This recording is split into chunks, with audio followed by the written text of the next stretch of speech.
এখানে প্রায় সকলেই বলা যায় আমরা দীর্ঘ একটা সময় ভিন্ন রকম একটা পরিবেশে আমাদেরকে জীবন পার করতে হয়েছে। বিশেষ করে আমাদের শ্রদ্ধেয় হোস্ট আজকে যিনি, তাকে তো আসলে আমাদের এই প্রিয় মাতৃভূমিতে আমরা তো রাখতেই পারলাম না।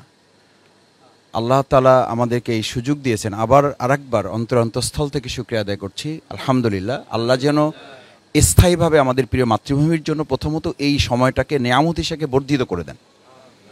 দ্বিতীয় হচ্ছে, আমি হুজুরের ওয়াজ থেকে একটু কথা বলি, সেটা হচ্ছে অহুয়াল গফুরুল ওয়াদুদ। আসলে আমাদের প্রতি মানুষের এই ভালোবাসা, আমাদের এই বক্তব্য, আমাদের এই কারো লেখনী, এটির আলাদা কোনো কৃতিত্ব আছে বলে আমার কাছে মনে হয় নাই। এটা নিতান্তই আল্লাহ তাআলার দান তার বান্দার প্রতি। তিনি যখন তার কোনো বান্দাকে ভালোবাসেন, এই হাদিস আপনারাই বলেন, আপনাদের কাছ থেকে শুনেছি, আমিও মাদ্রাসায় যতটুকু পড়ার সুযোগ পেয়েছি।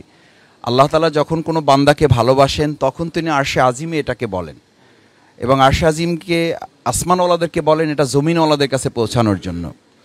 সুতরাং আমার যেন এটা মনে থাকে যে আল্লাহর দেয়া এই নেয়ামত আমি আল্লাহর দিনের জন্য যতটা ব্যবহার করব, আল্লাহ এটা তত বেশি সমৃদ্ধ করে দেবেন। লা ইন শাকারতুম লা আযীদান্নাকুম।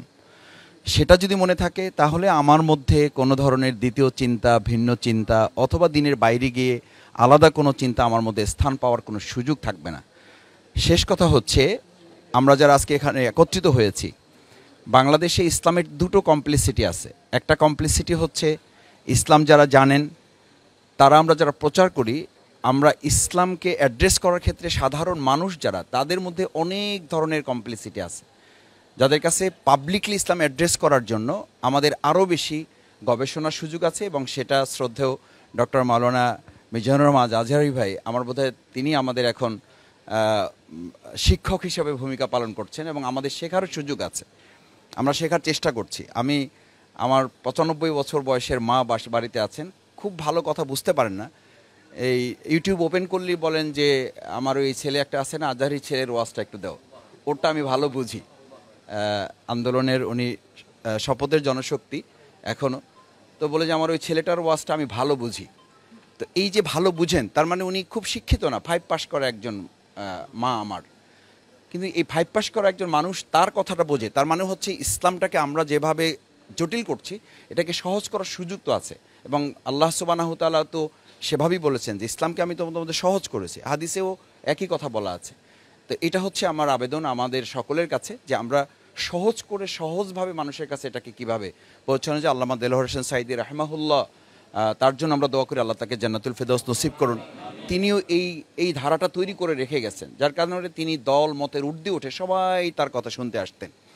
লাস্ট কথা হচ্ছে যে বাংলাদেশের এখনকার পার্সপেক্টিভটা আসলে হচ্ছে জেনারেশন টু জেনারেশন যে চেঞ্জ হচ্ছে, যেটা হুজুরের আমি শেষ কথায় এসে শুনতে পাচ্ছিলাম। জেনারেশনকে কভার করার জন্য আমাদের ইসলামাইজেশনটাকে মডার্ন টেকনোলজির সাথে যদি অ্যাডজাস্ট করার ক্ষেত্রে আমরা ইসলামকে আবার পিছনে ফেলে রাখি। আমি কোথাও কোথাও দেখি যে মাদ্রাসায় ব্যানার টানানো আছে, আমি আজকেও প্রেস ক্লাবে একটু আগে কথা বলে আসছি যে ইসলাম ও আধুনিকতার সমন্বয়। এই ল্যাঙ্গুয়েজগুলোর সাথে আমরা কেন পরিচিত হচ্ছি? আসলে আমাদের বরং অ্যাড্রেস করতে হবে ইসলামই তো শুধু আধুনিক না, আল্ট্রা মডার্ন, এবং এটার আধুনিকতার ধারে কাছেও এখন এদেশের গোটা পৃথিবীর আধুনিকতা মানে ওই দরজায় পাই রাখতে পারে নাই। তা আমরা এটা কেন বলছি? অথচ এইটাই কিন্তু মাদ্রাসায় আমরা শিখে আসছি, আমাদেরকে শেখানো হয়েছে। এখন ভালো ভালো মাদ্রাসা যারা তৈরি করছে যে আমরা বিজ্ঞান এবং ইসলাম শিখাচ্ছি, এটাও কিন্তু বলা হচ্ছে, অথচ ইসলাম হচ্ছে সবচেয়ে বড় বিজ্ঞান। তো সেই জায়গাটা আমরা যদি অ্যাড্রেস করতে পারি এই জেনারেশনের কাছে, 2024 সালের 5ই আগস্ট আমার কাছে মনে হয়েছে বাংলাদেশ ইসলামের জন্য প্রস্তুত এবং আল্লাহ তাআলা এটাকে কবুল করেছেন। এখন এই প্রেক্ষাপটটাকে চাষ করে যেন ফসলটা আমরা তুলে নিতে পারি, সেই দায়িত্ব আমার সামনে যারা আছেন, আমার শ্রদ্ধেয় শিক্ষক উস্তাদ তুল্য, আমি অনুরোধ করব আমাদের সন্তানদের, আমাদের শিক্ষার্থীদের অর্জিত এই বাংলাদেশ আল্লাহ তাআলা দয়া করে দান করেছেন, ইসলামের জন্য উন্মুক্ত করেছেন, এটাকে এখন ফসল তুলে যেন আমরা ঘরে ঘরে পৌঁছে দিতে পারি, সেই প্রত্যাশা ব্যক্ত করে আমার কথা শেষ করছি। আসসালামু আলাইকুম রহমতুল্লাহ।